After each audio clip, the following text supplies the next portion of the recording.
Hello বন্ধুরা, আবার চলে এলাম আমার এই পচা মুখটা তোমাদেরকে দেখাতে। হ্যালো বন্ধুরা, আমি পাপিয়া বাঁকুড়া থেকে চলে এলাম তোমাদের সামনে ছোট্ট একটা ভিডিও নিয়ে। চলো কি করছি না করছি তোমাদের সেইটুকু শেয়ার করি। সবাই বলে এলাম বসে বসে খাই, হ্যাঁ খাই কিন্তু বসে বসে, কিন্তু গতটা তার আগে কিন্তু লড়াতে হয়, তবেই বসে বসে খাই গো। দেখতে পাচ্ছ চান টান পুজো সেরে চলে এসেছিলাম একেবারে রান্না করে, তবে চা খাওয়া হয়ে গেছে, সেইগুলো তোমাদের সাথে দেখাতে পারিনি। তা কাপগুলো দেখে নাও যে চা খেয়েছি বলে।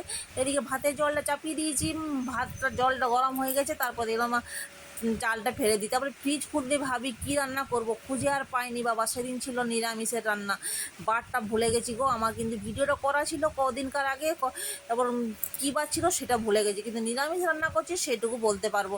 এদিকে দেখো ডাল আমার সেদ্ধ হয়ে গেছে। এরপর লাউ ডাঁটা দিয়ে আলু দিয়ে পোস্ত করবো। সেই পোস্তটা আমি কিন্তু কড়াই ভেজে নিয়ে প্রেসার কুকারে চাপিয়ে দেবো, কারণ প্রেসার কুকারে দিলে সব দিকেই আমার সুবিধা গো। গ্যাসও বাঁচবে, সময়ও বাঁচবে, আর আলুটাও ভালো সেদ্ধ হবে, তাই না? আর সময় বাজলে তো বিশাল খুশি, একটু ফোন নিয়ে বসতে পারবো। ফোনটাই তো আমাদের জীবন। এই সোশ্যাল মিডিয়ায় নেমে বুঝতে পেরেছি বাবা ফোন কী জিনিস। ফোন যদি হাত ছাড়া হয়ে যায়, জীবনটা শেষ হয়ে যায়, তাই না? তাহলে বন্ধুরা, কে কোথা থেকে দেখছো আমার ভিডিওটা অবশ্যই কিন্তু কমেন্ট করে জানিও।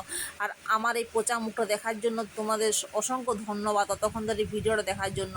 আর বন্ধুরা, আমার ভিডিওটা কেমন লাগে সেটাও জানাবে। দেখো এই যে পোস্ত আমার কিন্তু মিক্সিতে বেটে নিয়ে চলে এসেছি, আর শিন্নটা একদমই ভুলেই গেছি গো বাড়তে। এই পোস্তটা মিক্সিতে বেটে বেটে এমনই অভ্যাস হয়ে গেছে, আর শিন্নটা ভালোই লাগে না সত্যি বলতে। শুধু পোস্ত কেন, সবই মশলা কিন্তু আমি মিক্সিতেই বেটে নিই। দেখতে পাচ্ছি আমার পোস্ত কমপ্লিট, তার উপরে ছড়িয়ে দিলাম একটু কাঁচা সর্ষের তেল। এই কাঁচা সর্ষের তেল নামাবার আগে পোস্ততে কারা কারা দাও আমাকে জানাবে কমেন্ট করে।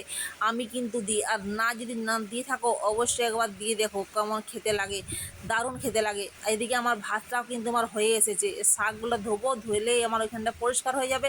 তারপরে দেখো ভাতটা নামিয়ে দেবো, কারণ ছেলে যাবে পরীক্ষা দিতে কলেজে, তার জন্য তাড়াহুড়ো করছিলাম। এদিকে আমার আলুটা চাপিয়েছিলাম একটুকু, আলুটা সেদ্ধ হয়ে গেছে, এদিকে শাকটা চাপিয়ে দিলাম। তারপরে শাকটা আমার সেদ্ধ হওয়ার পরে আমি দেখো ভাতটা নামিয়ে দেবো, কারণ ভাতটা আমার হয়ে গেছে। বেশিক্ষণ থাকলে ভাতটা আবার অনেকটা নরম হয়ে যায়, তাই জন্য ভাতটা আমার হয়ে গেল। এদিকে শাকটা হয়ে গেছে, ডালটা ছকে দিলাম লাস্টে।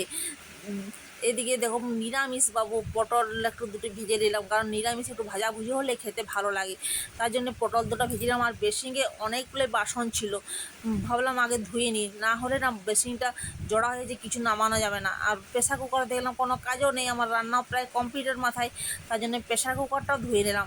আর একটু একটু ধুয়ে নিলে না গায়ে লাগে না, একসাথে ধুতে গেলে অনেকটা গায়ে লাগে গো, আর কষ্ট হয়। আর বেসিংয়ের মধ্যে সব কিছু বাসন ধোয়া, তার জন্য আগেই ধুয়ে রাখি। তাহলে বন্ধুরা, আজকের মতন বিদায় নিলাম, টাটা বাই বাই।